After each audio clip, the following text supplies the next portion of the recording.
Forgiveness AI, your trusted companion for peace of mind.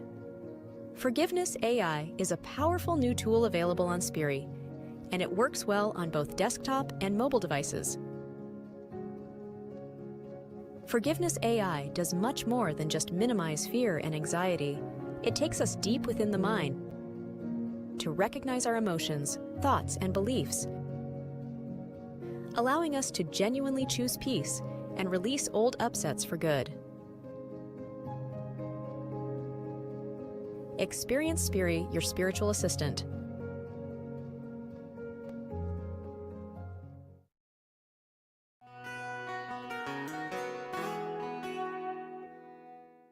If you have something that you love and you start to go towards the discovery of what is the essence of that love for music, you find there's a deeper love inside. It's in our hearts. This love's beyond romantic. This love cannot be contained. It's bigger than the two of us. Dissolves walls and breaks the chains.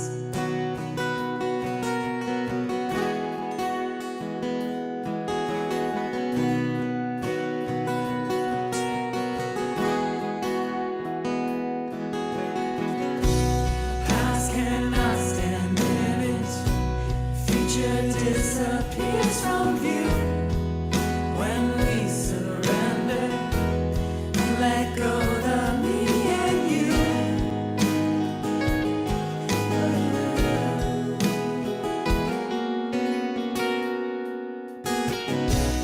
It's all he wanted. It's who we are.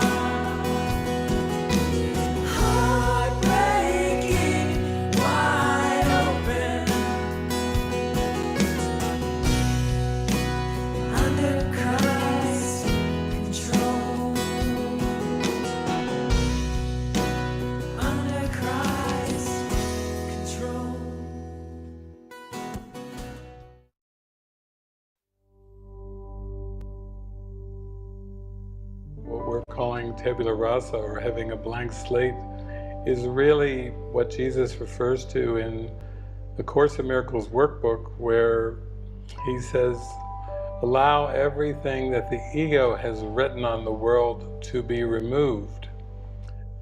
What this leads to is a sense of being guided in this tabula rasa state of mind, whereby the worries and concerns of the future are not there, and neither are the memories of the past. And then, when you have a clean, open space for the world and for your mind, the Holy Spirit will come and give you the meaning of forgiveness. Will give you the gaze, how to look upon the false as false from a place of confidence and assuredness and certainty and laughter and joy and happiness. That's the view we want. So really the spiritual journey is just opening to a perspective of the Holy Spirit. And that's what Jesus did. He's our way shower, but he simply opened up to another way of looking at the world.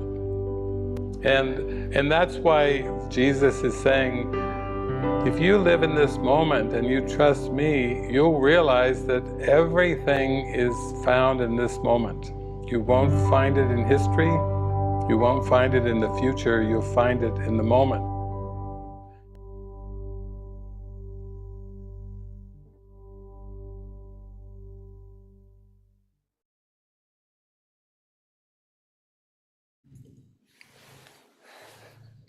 Hi everyone. Hi. This is our favorite part, getting to say hi first. Yes, seeing all the faces pop up.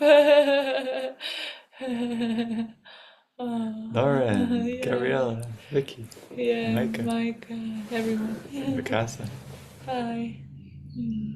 Letha. Yeah, well, welcome everybody. We have a spontaneous collaboration yesterday or the day before. Yes. Really quickly, we just started.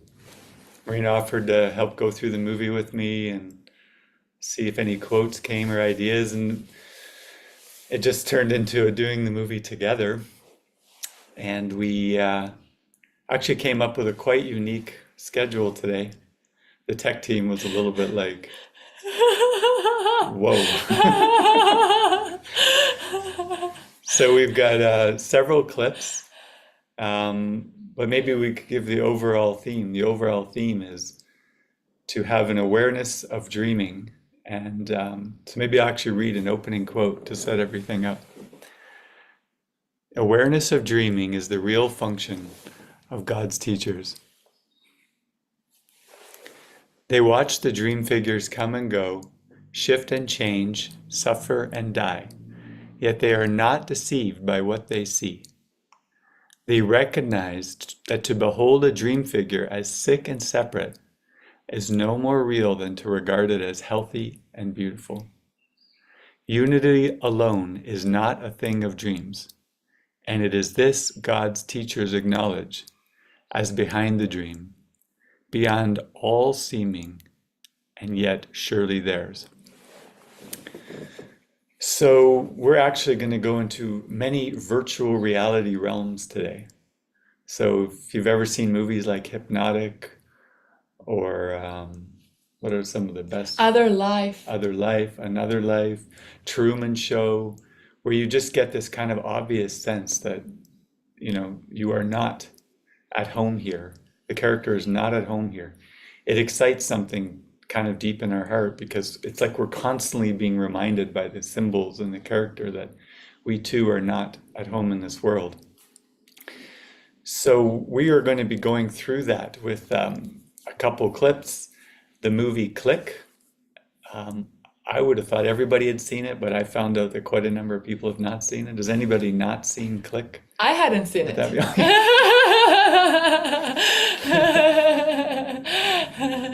With Adam Sandler. So then we're going to play some clips from Star Trek that really take the present moment home, because we're going to go through this movie Click, where he's quite ambitious in a worldly sense and does end up realizing what's important in his life. But Star Trek insurrection scenes really show us that the present moment is all that's important. And that's all we're doing this for, is to be connected with each other and with you, and to let the present moment extend words that keep us in that experience. So that's kind of an overall thing in the day. But did you want to start us off with a prayer? Anything that comes to your mind?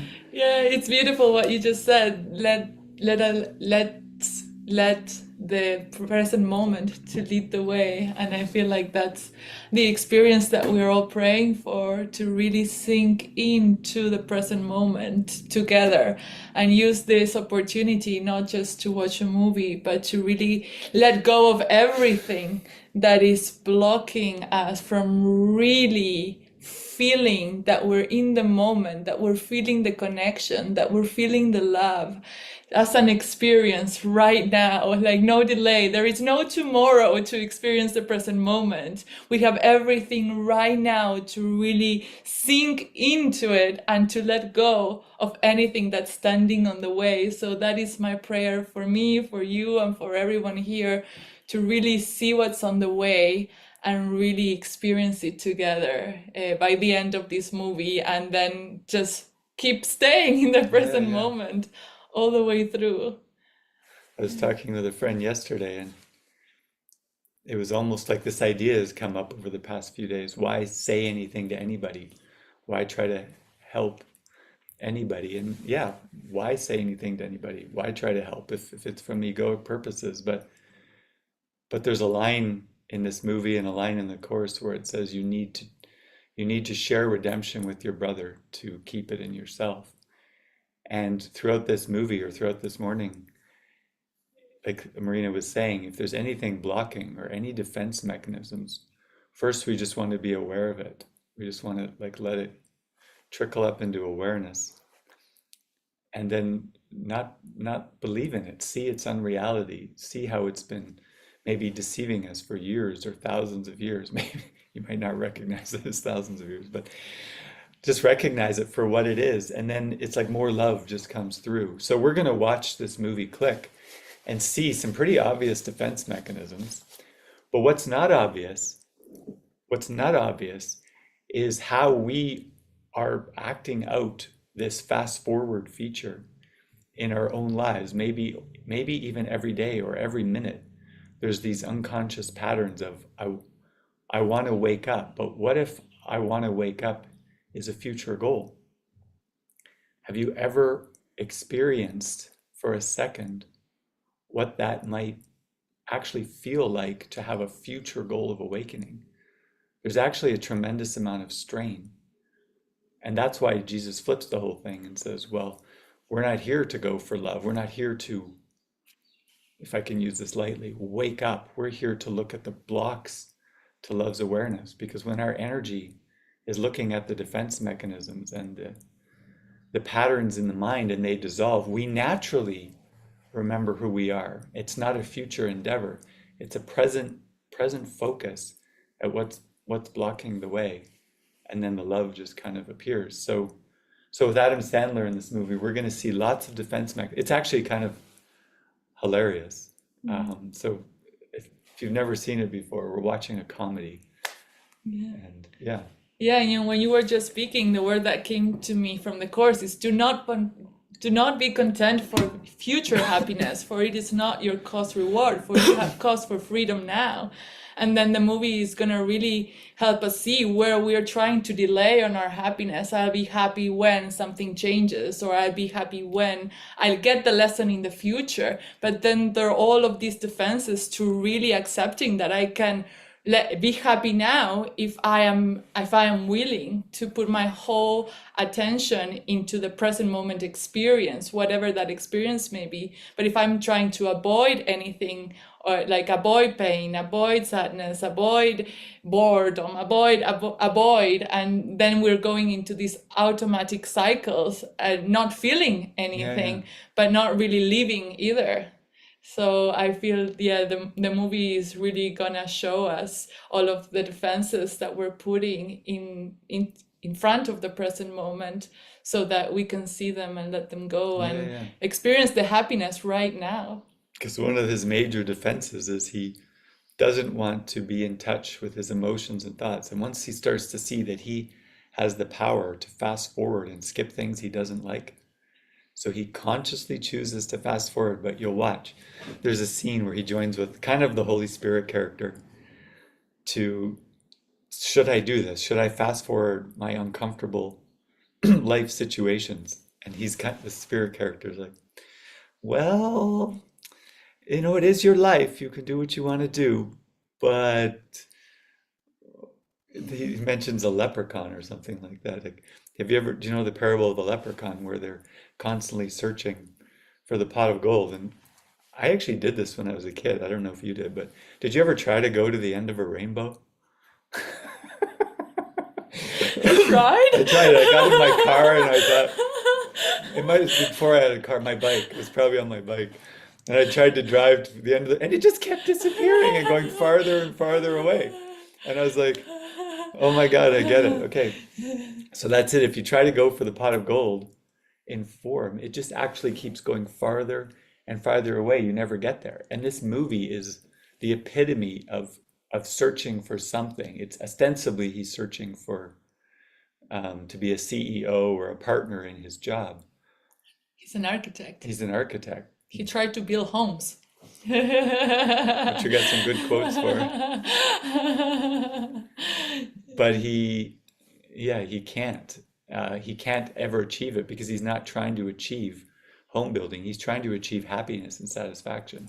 And as long as he's putting it in the wrong place, it's like it just keeps going further and further away.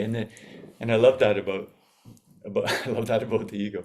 I love that about what Jesus says about the ego, that it constantly shifts and changes. So even if you were to get close or seemingly achieve what it is you want, the ego's version of what will make you happy instantly shifts, so that you never truly experience, because you can't, the satisfaction of achieving it. It morphs into, well, it would be this, it would be that. So it's this constant trick.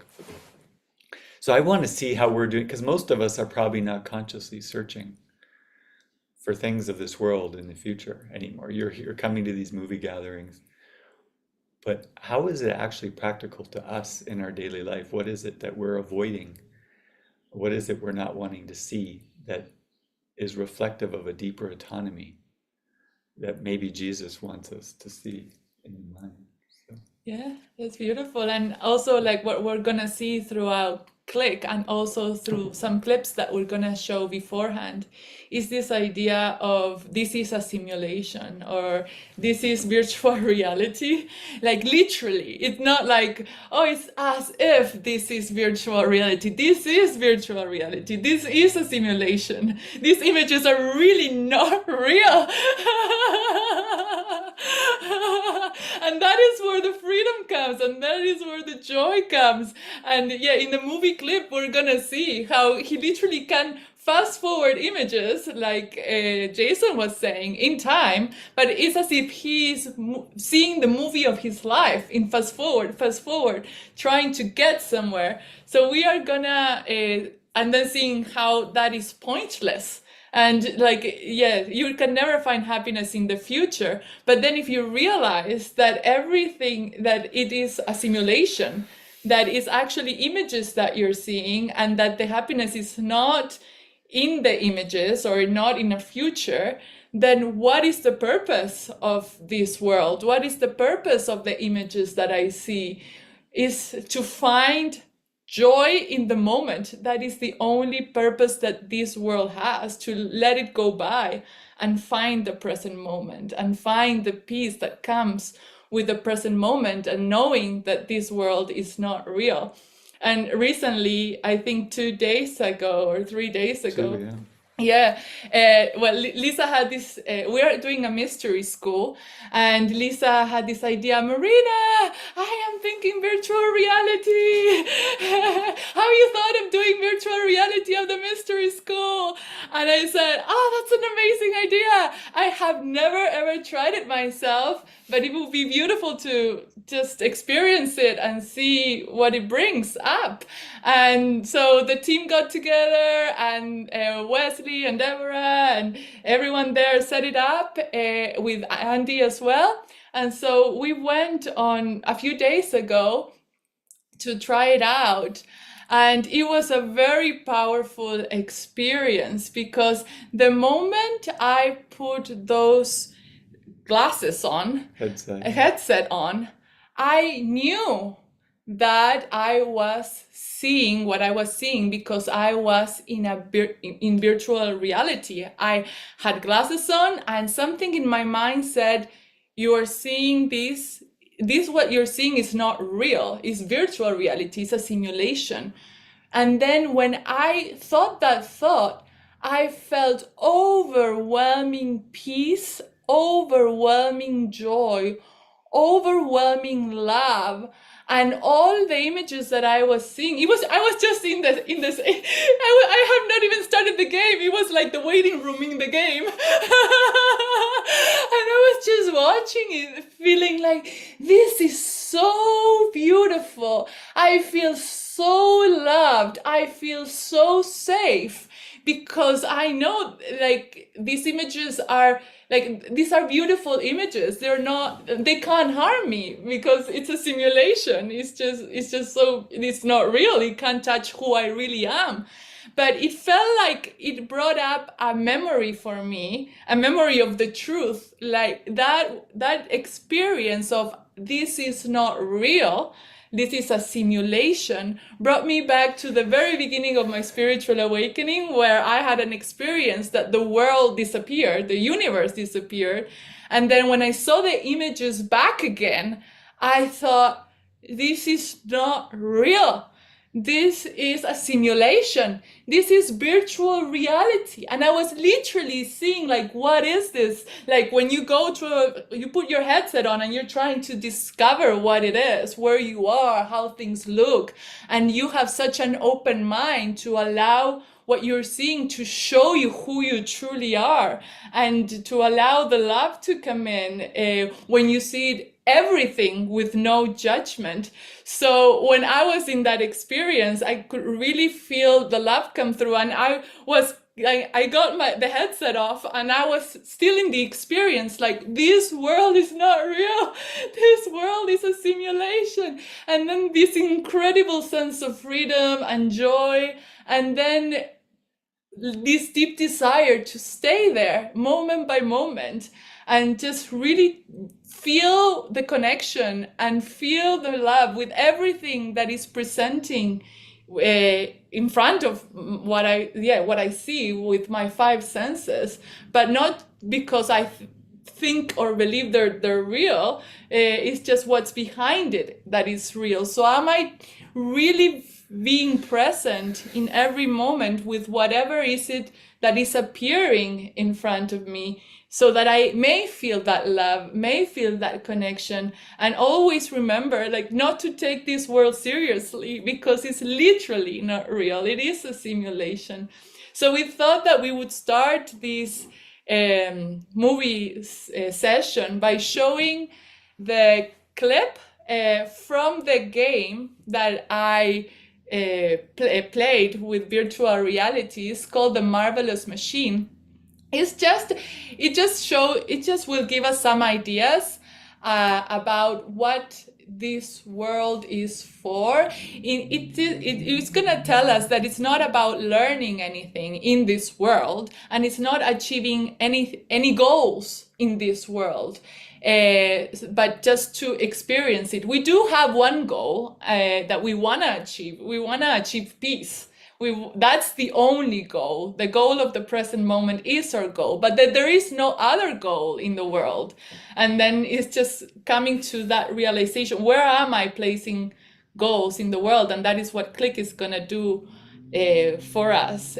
But we're just gonna start with this Marvelous Machine clip, just to open up our mind and set the tone for this whole day that we're